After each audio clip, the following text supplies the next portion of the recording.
Have you heard of Kythira? This island doesn't get the same fame as other Greek islands, but that's exactly why it's special. Hidden between the Peloponnese and Crete, Kythira is where wild landscapes, turquoise seas, charming villages and waterfalls all come together. I'm Chrysula, a local travel creator based here in Greece, and in today's video, I'm taking you to a hidden gem, the island of Kythira, and we're going to discover the best things to do here. Our first stop in Kythira is Chora, the island's capital. It's one of those villages that feels like time has stood still, with narrow whitewashed alleys, hidden courtyards and tiny churches around every corner. This is the perfect place to wander slowly, grab a Greek coffee in the square and soak up the authentic island atmosphere. But the highlight here is the Venetian castle, sitting right above Chora. The Venetians built it in the early 1500s, and because of its strategic location, people used to call it the Eye of Crete. From up here you can actually see three seas at once, the Aegean, the Ionian and the Cretan Sea, plus the twin bays of Kapsali just below. The views are absolutely breathtaking, especially at sunset. Before you head up to the castle, make sure to visit the Archaeological Museum of Kythira. It's small but very modern and well presented. Inside you will see finds from across the island, from prehistoric tools dating back to the 9th millennium BC to impressive Minoan pottery, inscriptions and coins that show the island's role in ancient trade. One of the museum's highlights is a huge marble lion from the 6th century BC that once stood at Paleokastro.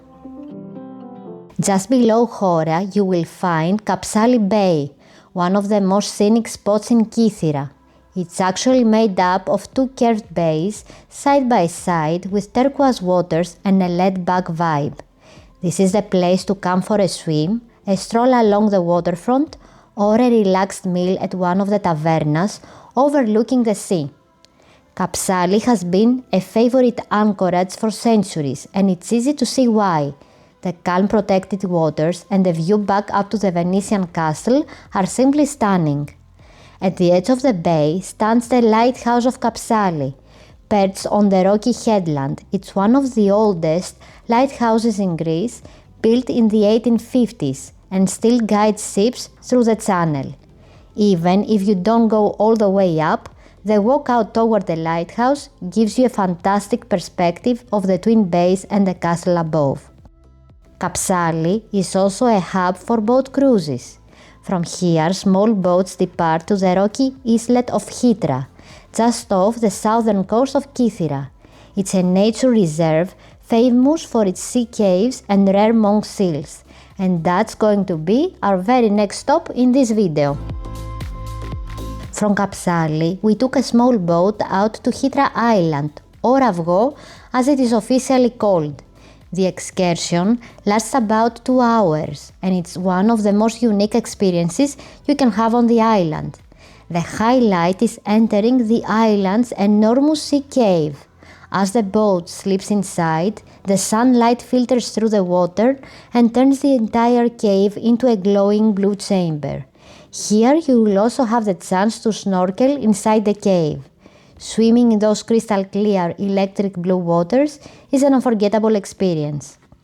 Hytra is also known as the home of the Sempreviva flower, a small yellow bloom that only grows here and has become a symbol of Kythira. It's a short trip, but one that combines nature, history and something truly rare that you won't find on the typical Greek islands. Kythira is full of surprises, and its beaches are some of the most beautiful in Greece, each one with a completely different character. Let's start with Kaladi Beach, the island's most famous. It's a long stretch of white pebbles with dramatic cliffs dropping straight into turquoise waters. The beach is actually divided into 3 small coves, connected by rocks and even a little cave you can swim through. Next is Fyri Amos, one of the largest beaches on the island. What makes it unique is its reddish sand mixed with colorful pebbles that shine under the sun, creating an almost mosaic effect along the shoreline. With its wide space and deep blue waters, it's ideal if you want room to spread out.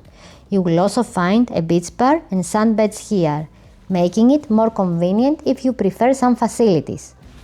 Finally, Melidoni Beach on the southern side of Kythira is smaller and more relaxed, with golden sand and calm clear waters.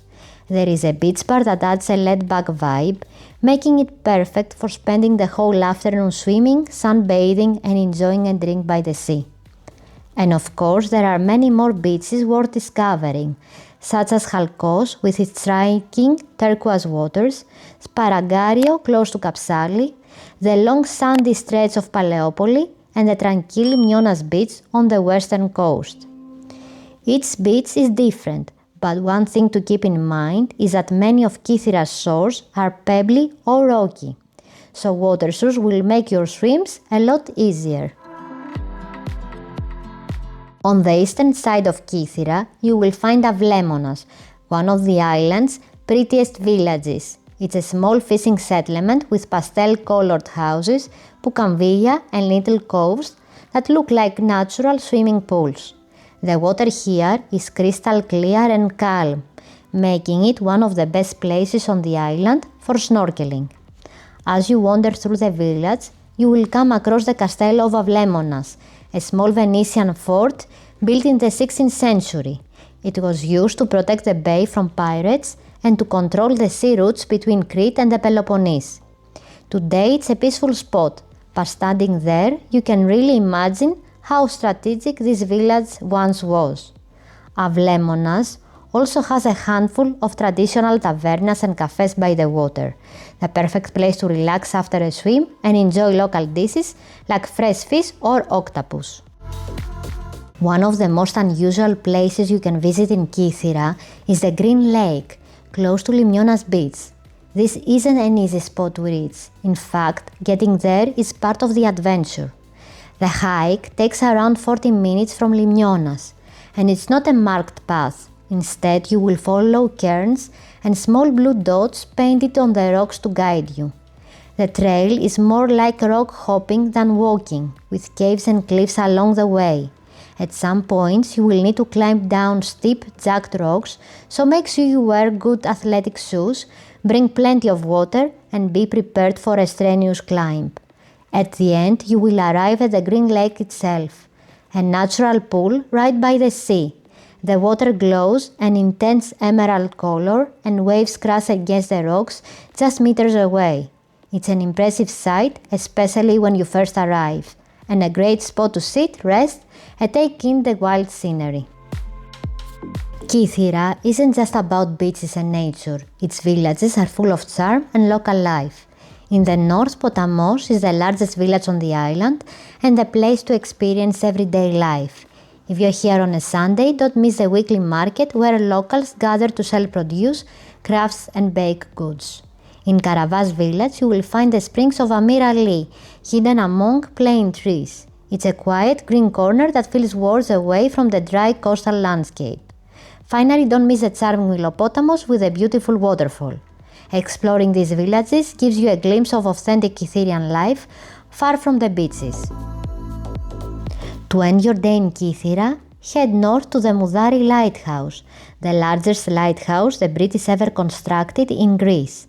Built in the middle 19th century, it still watches over the busy shipping lanes between the Aegean and Ionian seas. Standing on a rugged headland, that lighthouse itself is striking, but what really makes this spot special is the view. From here you can see the endless horizon of the Mediterranean, the coastline of Kythira, and on a clear day even as far as Cape Maleas on the Peloponnese. It's one of the best places on the island to watch the sunset, as the sky turns orange and pink behind the lighthouse. A perfect way to end a day of exploring. Alright, before we wrap up, let me give you a few practical tips for planning your trip to Kythira. First of all, how to get here.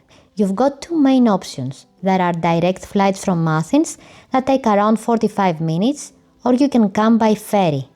Boats run from Piraeus port in Athens and from Neapoli and Githio in the Peloponnese, which is a great option if you are combining Kythira with a road trip around the Mani Peninsula. There are also connections from Crete.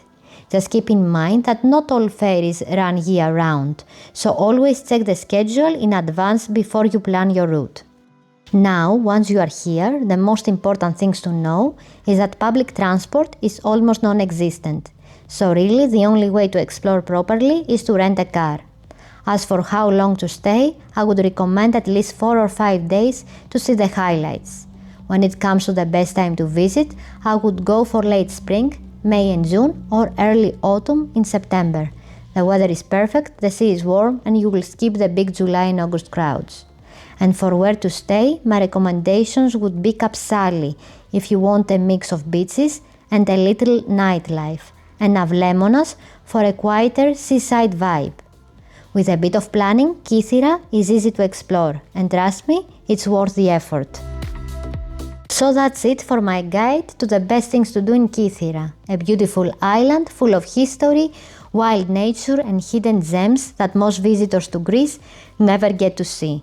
If you found this video helpful, don't forget to give it a like and make sure to subscribe to my channel for more travel guides around Greece. Thanks for watching and I will see you in the next video.